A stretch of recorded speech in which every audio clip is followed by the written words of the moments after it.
Hai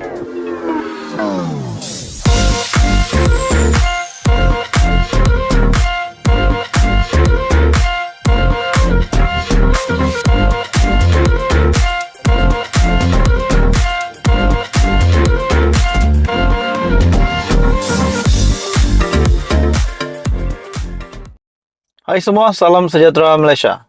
Tuan-tuan dan puan-puan semua, satu isu hangat yang saya nak sampaikan hari ini berkaitan dengan satu kenyataan daripada ahli Parlimen PN. Satu kenyataan berkaitan dengan peletakan jawatan. Bukan ahli Parlimen PN yang meletakkan jawatan. Namun kenyataan daripada ahli Parlimen PN, Perikatan Nasional ini, yang menggesa ataupun mendesak timbalan Menteri Pendidikan Lim Hui Ying untuk meletak jawatan. Apa sebab tiba-tiba seorang ahli parlimen daripada Perikatan Nasional yang tiba-tiba saja mendesak seorang timbalan menteri di dalam kerajaan untuk meletakkan jawatan? Dalam artikel yang bertajuk "Letak Jawatan sebagai wakil rakyat, jangan bazirkan wang kerajaan", seorang ahli parlimen daripada Perikatan Nasional mendesak timbalan Menteri Pendidikan Lim Hui Ying untuk meletak jawatan kerana gagal menjalankan tanggungjawab sebagai wakil rakyat. Datuk Ahmad Marzuk Syari, PN Pengkalan Cepa, berkata, ini susulan Hui Ying gagal memberikan jawapan ketika sesi soal jawab mengenai soalan dikemukakannya berkaitan isu peruntukan dan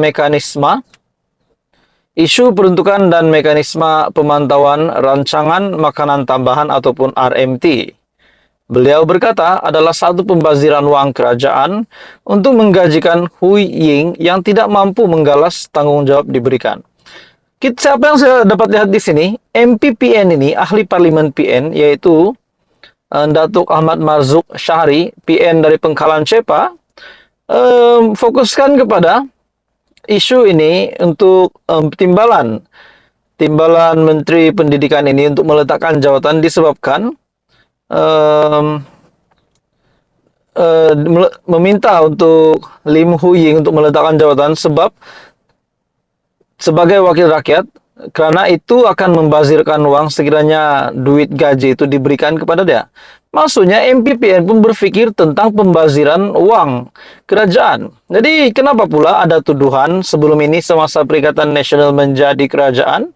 Kenapa ada tuduhan berkaitan dengan penyelewengan dana sedangkan pengurusi PN pada hari ini pun sedang berhadapan 7 pertuduhan di mana ia juga berkaitan dengan rasuah, salah guna kuasa dan juga pengubahan wang haram. Jadi tuan-tuan dan puan-puan semua, kenyataan daripada MPPN ini sepertinya hanya memfokuskan untuk timbalan menteri ini meletakkan jawatan.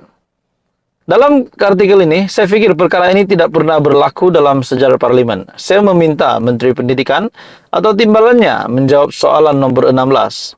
Sayangnya, timbalan Menteri Pendidikan itu tidak menyediakan jawaban. Ini tidak sepatutnya berlaku.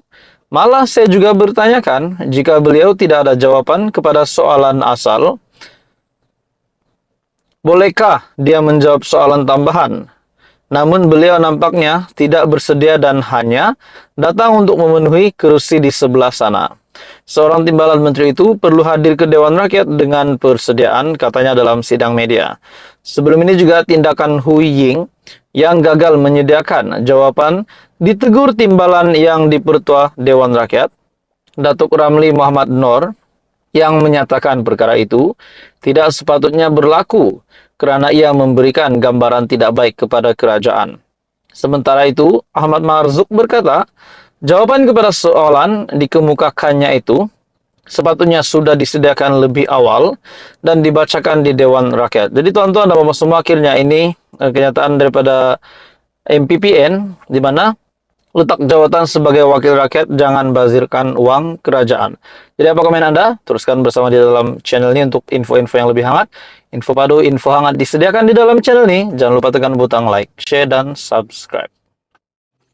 Halo semua, salam sejahtera Malaysia. Selamat datang ke channel Fels Lifestyle. Tuan-tuan dan puan-puan, saudara-saudara semua yang saya amat kasihi. Satu dapatan yang sangat panas daripada saya hari ini, di mana saya terlihat satu video. Bagi saya ini mungkin video ini sudah tular di semua platform media sosial.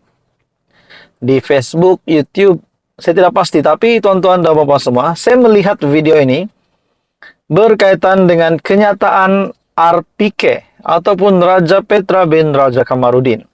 Siapa yang tak kenal RPK kan? Kita tahu Raja Petra ini kita sudah tahu di mana RPK ini lantang bercakap di media.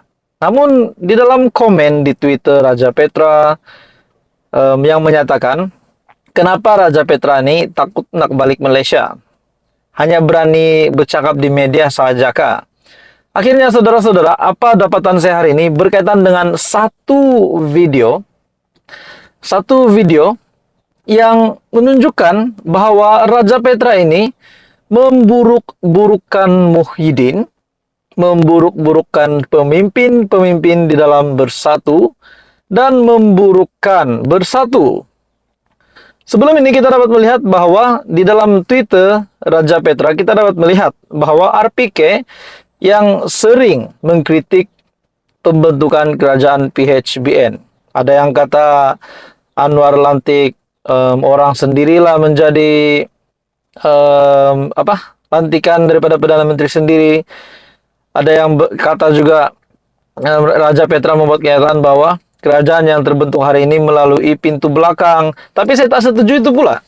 Saya tidak setuju sebab dari mana bukti dan kenapa RPK kata pembentukan PHBN melalui pintu belakang Istana Negara, sedangkan Anwar Ibrahim dan juga Zahid Hamidi dan semua menteri-menteri di dalam kabinet kerajaan perpaduan angkat sumpah melalui Istana Negara, bukan pintu belakang. Akhirnya saudara-saudara, satu artikel yang saya nak sampaikan kepada Anda yang bertajuk, artikel ini bertajuk Bersatu lemah, stupid, you deserve to die because you are stupid, kata RPK. Bagi saya ini satu kenyataan yang sangat sensitif, dan artikel ini diterbitkan pada 26 Mac 2023 pada jam 11.07 malam. Jadi tuan-tuan dan puan-puan, menurut Anda, dengan kenyataan daripada artikel ini, tajuk artikel ini, di mana RPK ataupun Raja Petra Kamarudin membuat kenyataan bahwa bersatu lemah, stupid, you deserve to die because you are stupid, kata RPK. Bagi saya ini satu penghinaan besar kepada Muhyiddin Yassin dan kepada Bersatu dan kepada pemimpin-pemimpin di dalam Bersatu. Walaupun pada mulanya ramai orang berpendapat bahwa RPK adalah pengikut setia ataupun macai PN. Tapi hari ini pula, melalui video yang tular ini, kenyataan daripada RPK yang berpendapat bahwa Bersatu lemah. Bahkan berkata bahwa parti Bersatu ini stupid. You deserve to die because you are stupid, kata RPK. Untuk lebih lanjut, Anda boleh lihat dalam artikel ini, dalam video ini, saya tunjukkan. Ada video ini. Dari video ini, Anda dapat lihat video. Tapi saya tidak boleh play sebab saya takut copyright. Dan ini bertajuk, Anda dapat lihat tajuknya adalah ini. Oke. Jadi, tuan-tuan dan bapak semua, bagi saya ini satu isu yang sangat panas, dan apa pula komen daripada Muhyiddin, apa pula komen daripada pemimpin-pemimpin dalam Bersatu,